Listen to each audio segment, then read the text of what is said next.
Du 28 au 1er décembre 2024 se tient la Semaine internationale de l'artisanat touareg qui a pour thème choisir l'artisanat touareg, vecteur de paix et la réconciliation des pays de l'Est. La cérémonie d'ouverture a été présidée par le ministre de l'artisanat, de la culture, de l'industrie hôtelière et du tourisme en présence des acteurs concernés. Objectif, promouvoir l'artisanat touareg comme un vecteur de paix. Nous sommes très heureux que ce soit le baptême des feux. C'est le tout premier événement du nouveau ministre. Que ça coïncide par l'artisanat, ça c'est vraiment une chance. Parce que le ministère est d'abord artisanat, après culture, et industrie hôtelière et tourisme. Donc que l'événement coïncide par notre secteur, moi je suis très content. Ça c'est significatif. Ensuite, l'association qui a organisé l'événement, et il y a eu des messages très forts, voilà, des messages vraiment intégrateurs.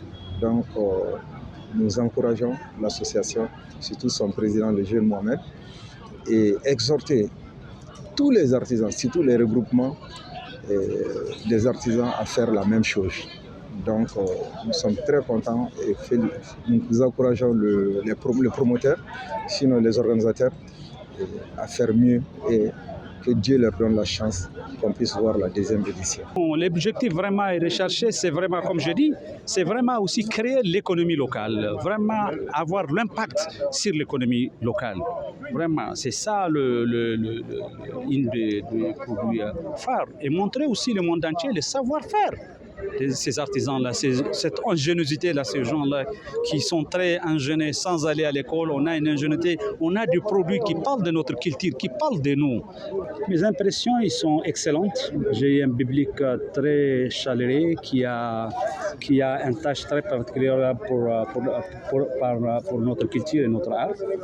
Et on était très honorés d'avoir notre ministre de l'artisanat et de la culture et de l'industrie hôtelière, son première sortie. Il a eu juste la passation hier après-midi. Il a tenu vraiment d'être là. Donc on est très honorés. On voit vraiment que ça nous encourage encore d'aller de l'avant sur le domaine de la culture et de l'artisanat.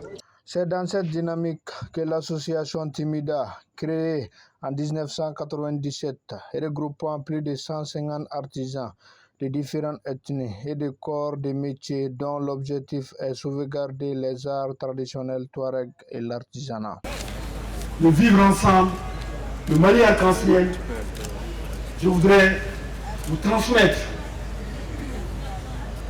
vous adresser mes chaleureuses félicitations, mes remerciements propres pour cette initiative combien novateur, mais combien profond de sens et de symboles. Aujourd'hui, voir le Mali arc-en-ciel ensemble cet après-midi, parler de nos systèmes de savoir traditionnels et de leur transmission dans le temps, tout ce qu'on appelle le patrimoine culturel immatériel.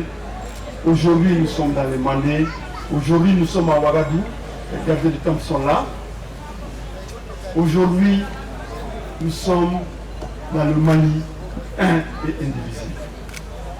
Bravo à l'association Timida, avec leur leader, mon frère Mohamed, qui vient de nous prouver avec son équipe et ses frères qu'un artisan,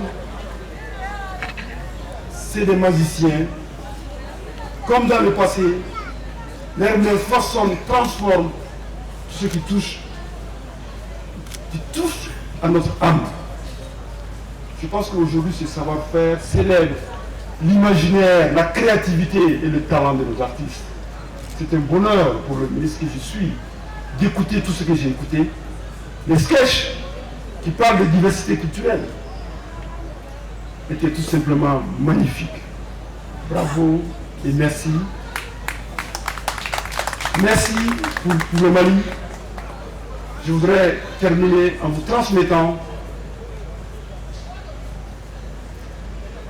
les salutations de son Excellence, le président régional d'armée, le président de la transition, Assimi Goïta, et de son Premier ministre, le général